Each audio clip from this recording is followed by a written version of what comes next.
अरे हाँ, तका हाल बा भाई लोग। खेसारी विरोधी के बजा दिले बाजा हमरे नाम वीआईपी राजा। अना बोले भोजपुरी का ट्रेंडिंग स्टार आ रहा अपन हिट मशीन खेसारी लाल यादव के एक और ब्लास्ट मस्त जबरदस्त खतरनाक महा खतरनाक बोलबम सॉन्ग रिलीज होकर जा रहा बा। जौना गाना का टाइटल बा पूरा दुनिया के बॉस। अना पूरा दुनिया के बॉस गाना कब तक ले आता, कौन चैनल पे आता, कौ तरीके रिलीज करल जाता, गाना कैसा होकर बा, पूरा फुल जानकारी मिली तो लोग के ई वाला वीडियो में।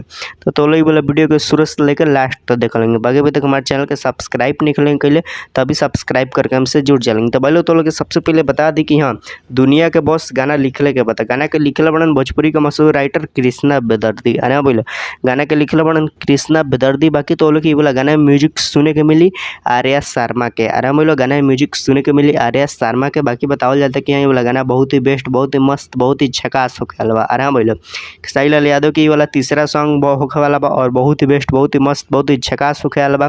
जो गाना तो लोग बहुत ही ज़्यादा पसंद आई। भाई तो लोग बता दी कि हाँ, गाना गैले बड़न भोजपुरी के ट्रेंडिंग स्टार खेसारी लाल यादव और राजनंदिनी सिंह। अरे हाँ भाई लोग दोनों ने मिल के गाना बहुत ही ज़बरदस्त तरीका से गैले बा।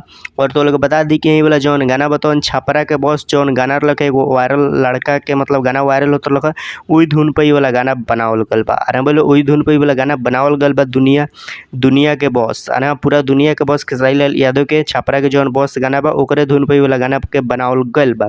बाकी तो लोग बता दी कि हाँ, वाला गाना में वीडियो फॉर्मेट में के नजर आई तो खेसारी लाल यादव। अरे भाई ये वाला वीडियो फॉर्मेट में तीन हीरोइन नजर आई लगिन, जिसमें खेसारी लाल यादव और सोना पांडे और अंजलि पांडे और सुनीता सिंह। अरे भाई लोग तीन हीरोइन तो लोग वाला गाना में नजर आयन और बहुत ही कमाल के वीडियो शूट करल गल बा तीन हीरोइन के साथ।